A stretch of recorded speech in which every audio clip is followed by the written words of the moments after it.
Catherine, the Princess of Wales, is being treated cruelly, but not by who you think. If you are new here, I focus on media and its relationships with powerful people. I have fallen down the rabbit hole over the last 15 months of the British media and the British royal family. Before we get started, I'm not interested in debating the validity of this image. I'm not going to convince you. You will not convince me. I don't care if you think it is 4 ferrets dressed up in a black tracksuit. I think people can choose how to use their platform. I think the real interesting thing here is not so much if it's the couple or not. It is how this was planned, how this came out, how TMC and The Sun dropped it simultaneously, apparent authorization from Kensington Palace, and what they think it will do to shift the narrative, especially the narrative from the British media, who I am telling you breathed a sigh of relief when this came out because it is back to Palace talking points, baby. That video gave them the green light to run with this. Lay off Kate. Will waves off the drama. These images do not support that headline. And then, of course, get back to the real problem. Meghan Markle. Kate Middleton deserves downtime after Meghan Markle drama, claims expert. Beloved, it's been 4 years. With this video out there, the British media, specifically the Royal Rota, can go back to what has clearly been the plan from Kensington Palace from the beginning, and it's why I maintain that the call is coming from within the house when it comes to cruelty. What has the palace consistently done since this started to break out of the bubble a couple weeks ago? They have put Kate out right in front to absorb the impact and hid behind her. So that way, instead of eyes on their incompetency, they can jump out and point fingers at all the people bullying the Princess of Wales online while she convalesces. Know what could have spared someone allegedly undue stress after a major surgery? A better comms team. I will eventually do a video on this, but you have to understand how the Royal Rota works to understand what royal reporting is like out of the UK.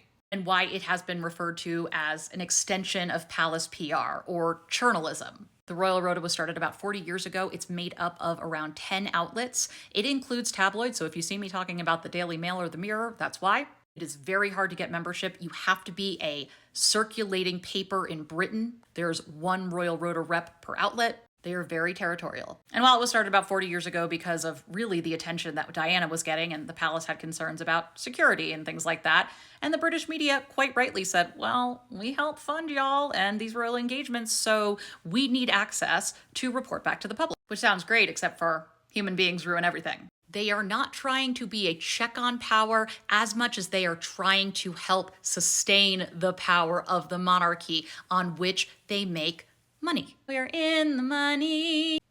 For example, this one that we looked at, it's from a Royal Rota outlet, although notably this is not the Royal Rota rep for the paper. But who benefits from a focus on Meghan? Or treating this as a problem of online hysterics not palace created? Or truly the audacity to compare this situation to Princess Diana and the way she was treated not by social media, which historically wasn't around, but by the British media, although this is very in line because they have continued to maintain that it wasn't them that was hounding Diana, it was just the foreign paparazzis who were selling the photos for huge profit to the British media and an insatiable public that they could not ignore. I could talk about this more, but honestly, it hurts my brain. So this is some of the Royal Rota reporting. The Telegraph is one of the more serious outlets in the Royal Rota. And although I expect self-aggrandizing think pieces any minute for protection for one royal woman that was never afforded to another, it is interesting that they are putting out this piece which has a call from ex-BBC royal correspondent Peter Hunt for more transparency. In the piece, he says that they need to be harder when they receive handouts from the British royal family. The bar has been set too low and something needs to change. He also brings up concerns over 2016 royal family footage and offers the idea that perhaps there should be a royal cameraman and the cost is split between the BBC and other news outlets in Britain so that it can be crystal clear to the public that this is edited film, not from the royal family.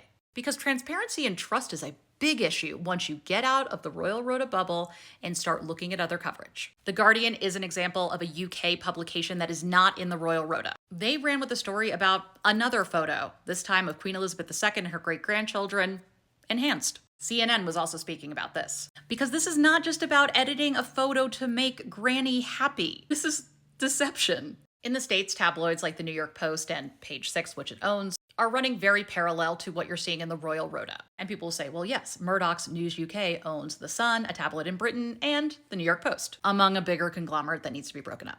I actually think this has more to do with this traditionalist family values right-wing overlap that we see when it comes to people's opinions on the British monarchy in America. Because the most patriotic thing you can do to remember your country and what they fought for is supporting the British royal family. I'm sorry, that was more a comment on America's crumbling educational system. Teachers and admin doing the work that was not directed at you.